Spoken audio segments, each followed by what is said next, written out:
Hello and welcome to The Business. I'm joined with Rob Worrell from the Insurance Partnership.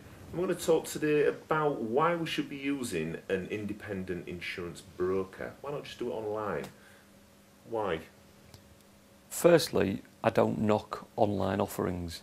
You know, if people want to buy online, they buy online, and sometimes there's pricing differentials, sometimes there isn't. But as to why a broker,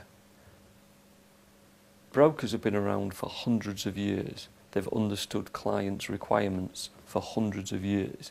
We have a skill, we are a profession, and we're there as the agent of the insured. We're there to act on our policyholders' behalf.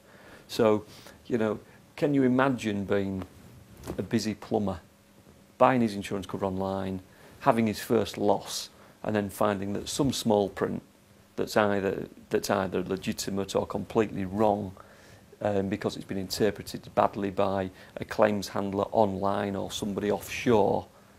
You know, a broker fights that cause. You know, you've seen the film Spartacus. That's your broker. Yeah. He stands up and says, look, that's our problem, we'll deal with it, we'll help you, and we'll see you through the process. And it's not an anonymous sort of service delivery. It's a very local service delivery. It means something to us. We fight the corner. We source. Insurance is insurance, people think. It varies massively. Different insurance companies have different claims paying abilities. We regularly review the security and solvency of our insurers and their ability to pay claims. They have massively different attitudes towards paying claims. Some insurers we love to deal with and some we don't. Not because the premiums aren't cheap, but they're not flexible when a client needs it most. Now, the brokers amassed that business acumen of our profession and sector over many, many years. A poor policyholder is expected to know online by maybe a website that's got bells and whistles and flashing lights. I don't think that's reasonable. You know, we know our craft and we're here to serve clients.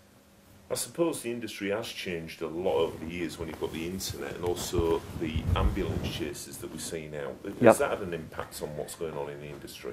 I think if anything it demonstrates more the need for a broker because, you know, we know and study the highway code, we know and study health and safety legislation, we know and study patterns, trends, we know about fake accidents, we know about certain firms of solicitors using tactics that we don't feel comfortable with.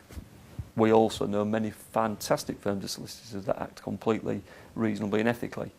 But, you know, ambulance chasing, the advertising, the fact that nobody seems to be able to have a genuine accident anymore, these mottos of where there's a claim, there's blame, where there's, you know, it massively frustrating. The average SME employer carries huge amounts of responsibility, and when employees say it's nothing personal, but I've sent a claim in because a man talked to me and approached me, have I ever had an accident or an injury? Believe me, it feels personal.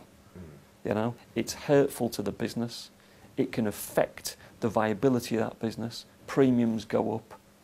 It causes conflict through the workplace. It is a loss of trust.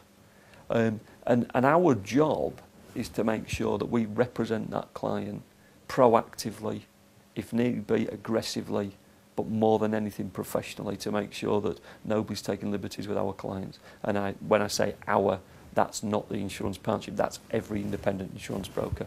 We're here to look after our clients. So ambulance chasing is a massive issue.